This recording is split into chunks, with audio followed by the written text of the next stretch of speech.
Hi everyone, Steve here from RSM and welcome to the latest edition of our Coffee Conversation series. Today I'm privileged to be joined by Rosemary Vilgan.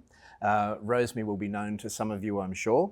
She is a board member of a number of significant organisations, including Queensland Treasury Corporation and Future Fund, amongst others. And Rosemary, welcome, great to have you here. Thank you very much. Nice to be here, Steve.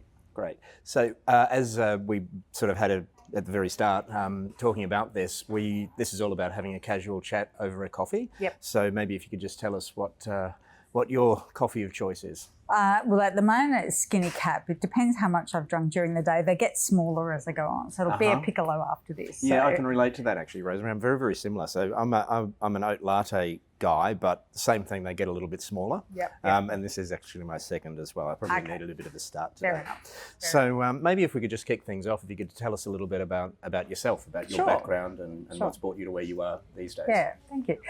Look, I've had a really incredible career. I grew up and one of the things that's really important to me is family. So I grew up with one of 5 girls, and I had a lot of extended family, and my dad was the youngest of a bunch of siblings, and so I grew up with quite elderly aunts and uncles. And through that, I ended up with this sort of love of older people. And as I started my career off, I ended up finding that superannuation was brilliant for me because I love numbers, but I love the social policy aspects of superannuation. Mm-hmm. So so to me, superannuation was both a massive economic policy issue and massive social policy issue. So I ended up joining that. And,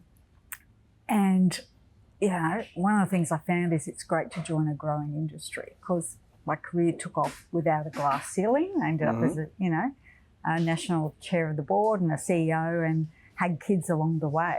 I was a CEO and I had children even. So, I've got 2 kids now, a son and a daughter, and, I impress on them not everybody's incredibly fortunate in life, and, do your best and look out for other people. Yeah. That's wonderful. That's wonderful. So it's great to have a belief and to be able to follow that belief system, that value system in your own career, and to experience the success that you certainly have within that career. Maybe it's a bit of a segue in terms of you're a very busy person in terms of you're on a number of boards, as I mentioned at the introduction. Maybe you could tell us a little bit about what are the sorts of things that you're doing at the moment, and what are the things that are keeping you sort of involved and interested? Yeah. Look, my rule now for work is fairly simple. It's sort of 4 words actually. It's great people, great work. That's all I want to do. So I sit on, as you mentioned, Future Fund, which is Australia's sovereign wealth fund investment boards, and then Queensland Treasury Corporation, which actually raises money for the state of Queensland. I also spend a fair bit of time with the Fairfax family, but very much also in the foundation for the Fairfax family. I chair that foundation. And that's again one where we, look at those, we've got to focus on young people. We look at those who are, could do with a bit of a leg up. And so that's been wonderful to be in that side as well. So I love that, finance and social world. Yeah, and being able to give a little bit back, and that philanthropic side is so important in life. It is. One of the things that we're doing this year, and I'm directly involved, is the Vinnie CEO Sleep Out, because I found that when I learned about the impact of homelessness in Australia, it's really quite confronting. I think that we've got a country that is so prosperous and successful in so many ways, and we have a major homelessness problem. So I think that's fantastic. So being able to do something on that philanthropic side is brilliant. It is lovely. Tell me, Rosemary, I'm really interested in your thoughts, particularly given your background and what you're doing at the current time and the boards that you sit on. To say that we live in a time of uncertainty is probably a bit of an understatement, with what's happening around the globe and even what's happening in our own backyard. What sort of challenges do you see are out there for us as a nation and even as individuals, as we kind of look forward to the next say 4 or 5 years? Yeah. Look, without a doubt, it's It is a world of uncertainty, and there's a bit of a confluence of there's obviously political issues happening, but also economic issues happening, and you want to look through it and say how will be in the 5 or 10 years, but you've actually still got to navigate that period. So number one is being resilient, I think. So if you say, right, there's challenges with the US and, it's doing a fairly big reset of sort of Western democracy, but there's also the rise of artificial intelligence. And that brings, one would think the US being more isolationist, tariffs on and pulling back growth could be quite, a disadvantage to global productivity. But then you overlay artificial intelligence, which just hit the same time, and that's a massive boon for productivity. So, it's yourself being as resilient as you can, and that is both making sure you take in the negative news stories, but the positive news stories. So take both in. And, I love the Billy Joel song, We Didn't Start the Fire. I talk to people all the time. There's always been crises, and make sure you're balanced in what you're looking at. So, I would say, what's your resilience plan for the next 3 to 5 years? Yeah, so that balanced approach of knowing it's very easy, I guess, when you're bombarded constantly by things that are challenging and negative news, and we live in an era of instant news, and in fact news being delivered through social media channels, which are then controlled by individuals. So it's a really interesting time, isn't it?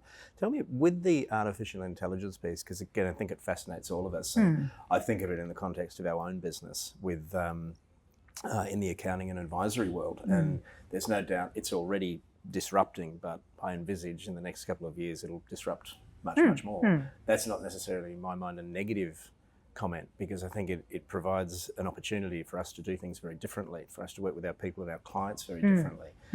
What do you see yourself in, say, the workplace? We went through COVID, and one of the positive things I think came out of COVID was that people shows that, or we can demonstrate that we can work remotely, and we can work very effectively remotely. And it doesn't necessarily have a negative impact on productivity, which I think probably a lot of people would have thought that. What does that mean, though, when you overlay the rise in artificial intelligence? Because to me, I kind of look at it and I think, well, one thing that artificial intelligence can't do is change the human condition, and humans fundamentally are social creatures. So what does that mean in the context of the workplace, do you think? Well, first off, from what I understand, it's coming quicker than anybody expected. If one went back a few years, it was sort of like on the horizon, but now it's in day-to-day life. You may not know it, but it's in day-to-day life.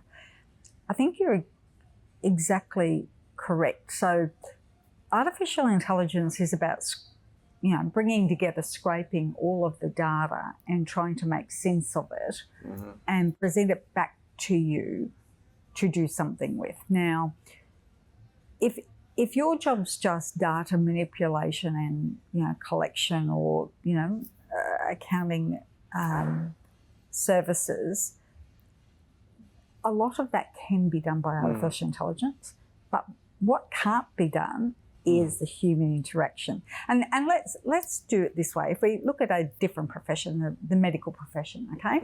So you present to a doctor with a range of symptoms, and it could be A, B, C, or D, and artificial intelligence can diagnose it kind of better almost.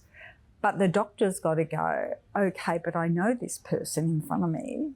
Yeah. Right. There's a couple of options for treatment. How can I coach you? How can I coach you through the right, treatment plan, and which one will suit your personality? So I think artificial intelligence has got a great benefit of bringing collapsing data into manageable, a synthesis, manageable synthesis of all of this context. But then the people who will succeed are the ones who can brilliantly coach. Yeah. And I was a working mother the whole time and a working husband. I love the flexibility of some work from home, but I really do believe people need to get themselves to become great coaches, and with that you need face-to-face. You need that people context. Yeah. So I love the notion of work from home, but I really do think the majority has to be making yourself resilient. My word before, making yourself resilient for the future is about lifting up your people's skills. Yeah. Or else your job can go pretty quickly. Yeah. So I guess the implication of that is, people skills are the things that can't be disrupted by technology. At least I don't envisage a day that can happen. And so focusing on that side is really important going forward. And I see that as a differentiator in what we do too, in terms of our business.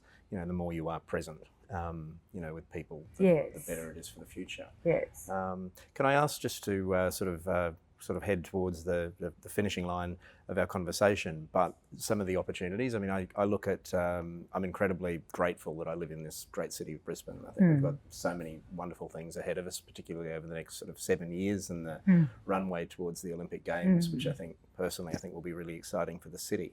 What sort of opportunities do you see, Rosemary, arising out of where we are at the moment, both kind of globally and within Australia and closer to home in Brisbane? What sort of opportunities do you see that we're going to be fortunate to experience?